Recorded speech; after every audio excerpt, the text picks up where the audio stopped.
So how can you tell us to go? We're not going nowhere. We are here to stay. Like I say, we're not here to take part. We're here to take over. I like that. Excruciating fashion hasn't got a right to say what that child should learn. If that mother never fed that child, she'd be locked up. If that mother didn't clothe that child, she'd be locked up. If she didn't nurture that child, she'd be locked up. 100%. Why isn't the mental stability of the child the parents' problem? How come that then gets given to the state? Why? Because they want control. Okay, you know the other argument is, but okay, so if you don't like it here, go to your own country. But why would we do that when our forefathers were instrumental in rebuilding this country after World War II? It was our grandfathers who worked in the factories 20 hours. It was our grandfathers who came here and run the infrastructure. It was our grandfathers who bought you the lovely curry, which is your national dish. So how can you tell us to go? We're not going nowhere. We are here to stay. Like I say, we're not here to take part. We're here to take over. I like that. Does it feel, look, we're all fathers, isn't it? Yeah. Sometimes it feels like Alhamdulillah. we don't own our own kids. Yeah. Especially when you're sending them to school and they're teaching them. Fathers You don't know what you're teaching. teaching them. Public schools are big no-go. No. Yeah. Private.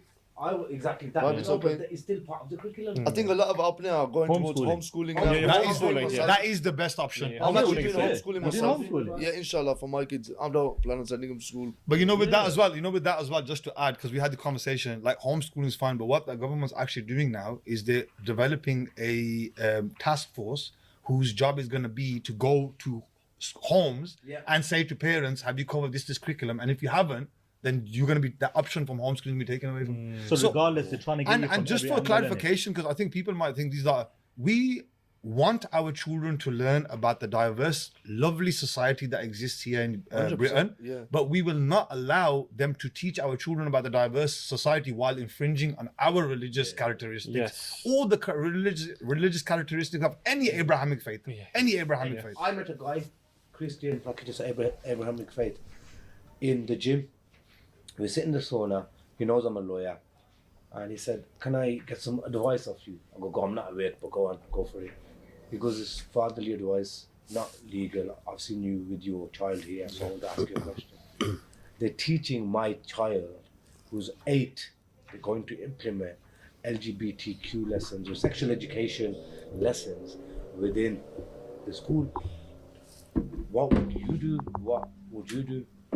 I was honest and I said, look, I've taken my kids out of school. Only one of my kids is in school right now, who's in Islamic school.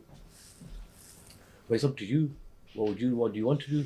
Goes on to take him out of school. Yeah. So I told him about that homeschooling education thing. Yeah. And he didn't know about it. Yeah. So they don't advertise it. They don't advocate. advertise They don't give it. you an option. They don't give you an want it option. like that. They don't want it like They that. want to control the Yeah, masses. they don't give you that option unless it's because I said it. I kept saying it. But no. Mine was behavioural issues as well because it's a few of my kids were a bit naughty, so it's a bit of a behavioural issue. And or with the education, I thought, look, it's better if my kids be close to me. Yeah. The best thing you can teach your kids Is keep them around you. keep them around you, and they'll just pick up what you want them to pick up. It's like, look, you're taking your kid, you're dropping him off with somebody you don't know. There you go. If you sat with that person, and I've seen it on Instagram, I think Habib said it. If you sat with that teacher for 15 minutes and just spoke to that teacher, you'd change your mind about leaving your kid with them for 6 hours. For 6 hours of the day. Because they're teaching, they're actually molding your child. They're molding your child's brain. And Child is like a sponge. yeah, it's like a sponge. So when you're teaching them at home, you got to teach them the basics. You got to teach them everything about Islam and everything, how to act, how to talk, how to walk. I think eventually, sorry to interrupt you, I think eventually what would happen is even with homeschooling, like now, maybe the next 10 years, fine. Eventually though, I think we have to consider, like our forefathers left their homeland and came here for a better life. We seriously have to consider whether it's time for us to do that and move somewhere. Like Prophet Muhammad Rasulullah said, holding on to Islam will be like holding on to hot coal. Yeah. And that's exactly We'll how have to do what's happening in the UK now. But we're going to get back onto this, yeah? We're just going to wait for Asif to come back. Tika. Yeah, so everyone's here. But just as a side note, bro, you've lost bare weight, man. Training 1 meal a day. You're looking good though, mashallah.